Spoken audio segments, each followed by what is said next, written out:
Introdução. Meio século após C.S. Lewis, David Matz. Ele foi em silêncio, de forma bem britânica, enquanto os americanos cambaleavam atordoados e a atenção do mundo se virava para Dallas e o assassinato do presidente John F. Kennedy. Certo Clive Staples Lewis respirou pela última vez em Oxford, faltando apenas uma semana para seu 65º aniversário. Curiosamente, o autor de ficção científica Aldous Huxley morreu no mesmo dia, e em um quadrado só do calendário, 3 das figuras mais importantes do século XX se foram. Era 22 de novembro de 1963, há mais de 50 anos. C.S. Lewis tornou-se conhecido pela série de 7 livros curtos de ficção, As Crônicas de Nárnia, que venderam mais de 100 milhões de cópias em 40 idiomas. Com 3 das histórias já transformadas em grandes filmes e a 4ª em produção, a popularidade de Lewis permanece alta. Mas mesmo antes de publicar Nárnia, no início da década de 1950, ele se distinguiu como professor em Oxford e Cambridge, sendo reconhecido o principal especialista mundial em literatura inglesa medieval e renascentista, e um dos grandes pensadores e escritores leigos em 2 milênios da Igreja Cristã. Descobrindo a verdade e a alegria. Ainda que fosse um bom bretão, Lewis era irlandês, nascido em Belfast em 1898. Tornou-se ateu na adolescência e ateu militante ao longo dos 20 e tantos, até ser vagarosamente atraído ao teísmo aos 30 e poucos e convertido de modo integral ao cristianismo aos 33 anos de idade. Para muitos, incluindo seu amigo Owen Barfield, ele era o homem mais completamente convertido que já conheci. O que chama atenção para a estrela de luz na constelação dos pensadores e escritores cristãos é seu compromisso total com a vida da mente, com a vida do coração. No pensar e no agir, ninguém deixa Lewis para trás. Ele insistiu que o pensamento rigoroso e a afeição profunda não se contradiziam, de fato, apoiavam-se mutuamente. E sua demonstração convincente deste fato era ainda mais impressionante que seus argumentos nesse sentido. O que levou Lewis mais tarde ao teísmo e por fim ao cristianismo foi o que ele chamou anseio, o desejo dolorido da alegria com A maiúsculo. Ele aprendeu que mesmo a razão determinada não conseguiria explicar com adequação a profundidade e complexidade da vida humana ou as texturas e tons do nosso mundo. Desde cedo, uma angústia o incomodava, a ser expressada um dia de forma tão memorável no livro Cristianismo Puro e Simples. Se descobre em mim um desejo que nenhuma experiência deste mundo pode satisfazer, a explicação mais provável é que fui criado para um outro mundo. Este mundo e o próximo. Assim era o íntimo de seu gênio espiritual. Poucos tratam do mundo com seus detalhes e contornos como ele o faz, e poucos nos apontam tão incansavelmente para além deste mundo, com toda a sua realidade, suas cores e sabores, com a agressividade e ardor de C.S. Lewis. Para muitas pessoas, seu impacto é muito pessoal. No meu caso, uma pequena frase de Lewis, contentamo-nos com muito pouco, iniciou a remodelagem total da minha alma. Na realidade, se considerarmos as promessas pouco modestas de galardão e a espantosa natureza das recompensas prometidas nos evangelhos, diríamos que nosso Senhor considera nossos desejos não demasiadamente grandes, mas demasiadamente pequenos. Somos criaturas divididas, correndo atrás de álcool, sexo e ambições, desprezando a alegria infinita que se nos oferece, como uma criança ignorante que prefere continuar fazendo seus bolinhos de areia em uma favela, porque não consegue imaginar o que significa um convite para passar as férias na praia. Contentamo-nos com muito pouco. Será que Jesus não considera mesmo nossos desejos fortes demais e sim muito fracos? Eu professei o cristianismo muito tempo atrás, mas o sabor dessas frases era muito diferente do que eu conhecia. Tinha gosto. Essa afirmação da alegria, do prazer, do desejo, do deleite, era para mim uma novidade no contexto da fé cristã. E Lewis era o chefe. Ele expôs a verdade quanto às minhas noções sobre Deus e a vida cristã, apenas guiadas pela obrigação. E minha alma pulava diante da possibilidade de o cristianismo não significar o abafamento dos meus desejos, e sim o estímulo e até a ordem de direcioná-los para cima, para Deus. A linguagem do prazer em todo lugar. Lewis conspirava com outros para abrir minha mente e meu coração para uma nova perspectiva sobre Deus e a vida, uma perspectiva de alegria e deleite.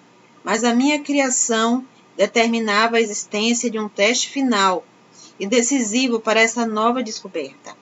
Ela é coerente com as Escrituras? Dou graças a Deus pelo ensino dos meus pais e da minha igreja, que me instruíram com muita clareza que a Bíblia é confiável e sem erro, e autoridade final sobre qualquer linha de pensamento.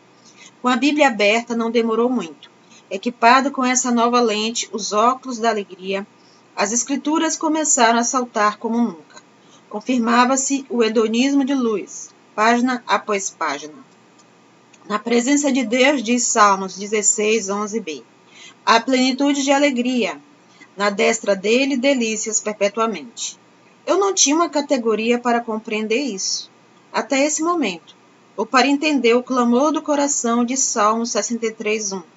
Ó Deus, Tu és o meu Deus forte, eu te busco ansiosamente, a minha alma tem sede de Ti, meu corpo te almeja, como terra árida, exausta, sem água.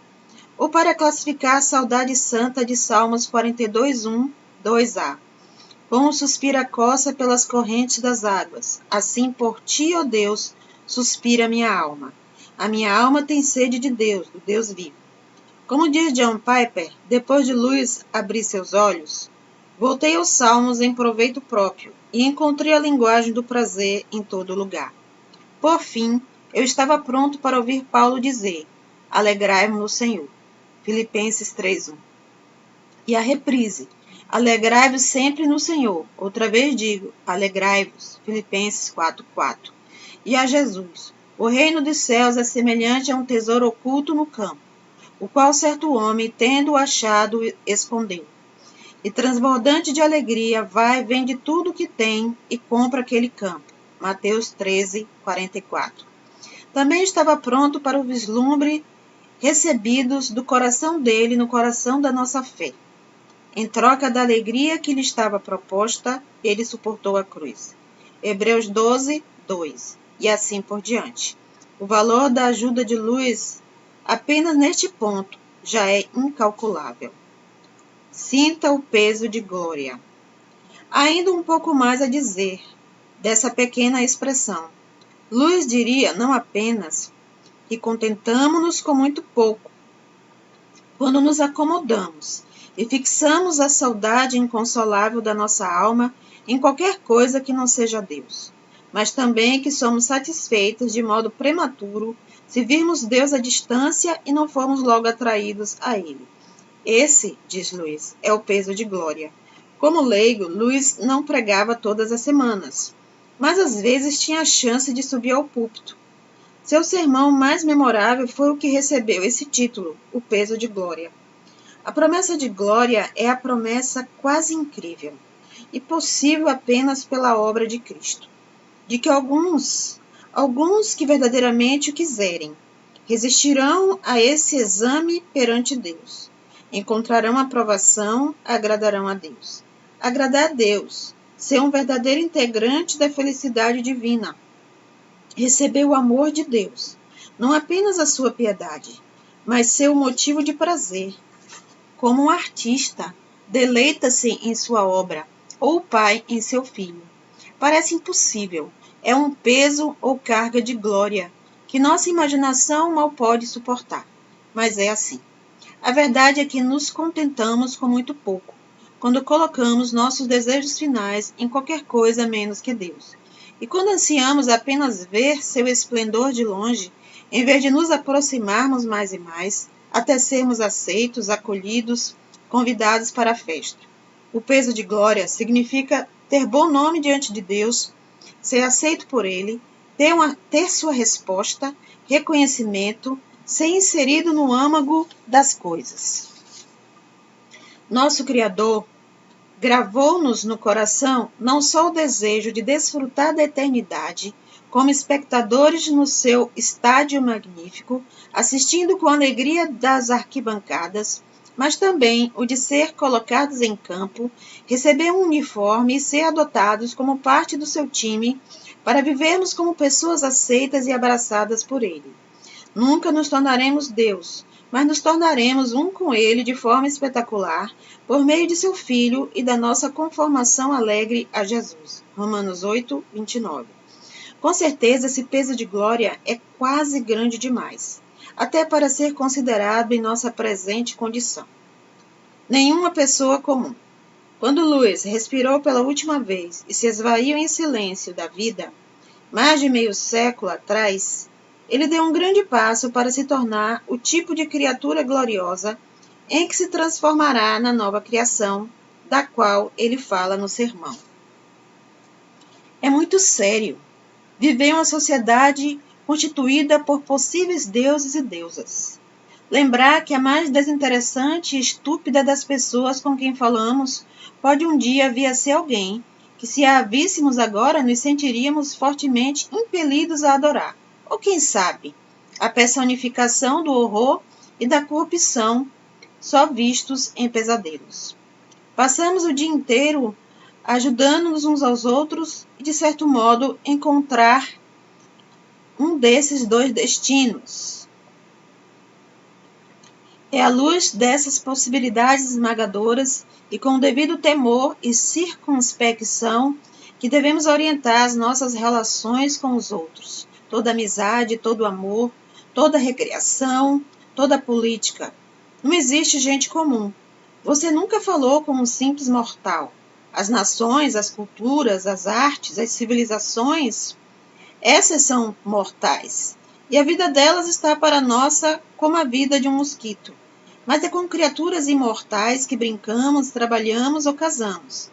E a elas que desdenhamos, censuramos ou exploramos.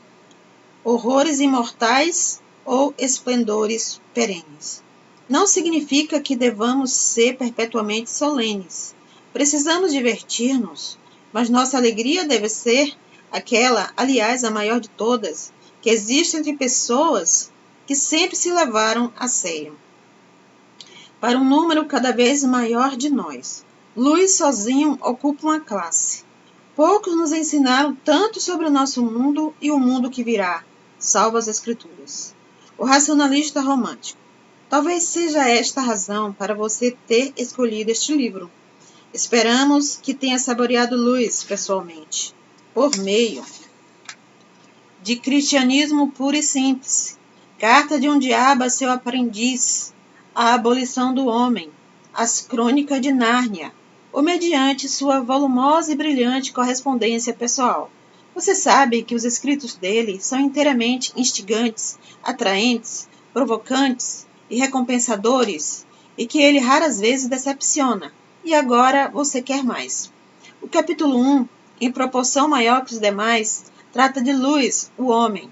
John Piper explica o motivo de nos unirmos a Peter Crift ao chamar Lewis de racionalista romântico. O capítulo 2 e 3 tratam de duas grandes preocupações dos evangélicos reformados quanto à teologia do Lewis, sua doutrina das Escrituras, em especial a inerrância e a da salvação. Philip Hayek e Douglas Wilson, respectivamente, lidam com essas duas questões difíceis com brilhantismo e talento. No capítulo 4, Kevin Van Hooser examina o conceito de Lewis sobre a imaginação, sua relevância e até sua essencialidade para a doutrina cristã e o discipulado. Randy Alcorn nos eleva com Lewis, no capítulo 5, aos novos céus e a nova terra. E, por último, Pipe encerra nosso estudo no capítulo 6 com a exposição do texto bem lewisiano, de 1 Timóteo 4, 1 a 5, e do que podemos aprender com o apóstolo Paulo e com o pensador de Oxford. O apêndice 1 é o tratamento de Alcan a respeito da posição controversa de Lewis sobre o inferno. E o apêndice 2 é uma conversa levemente editada entre os colaboradores. Não gostaríamos de que este livro lhe impedisse de ler Lewis em primeira mão, e sim que as reflexões sobre sua obra e cosmovisão aprofundassem não só sua apreciação dele, como ainda mais de seu Senhor.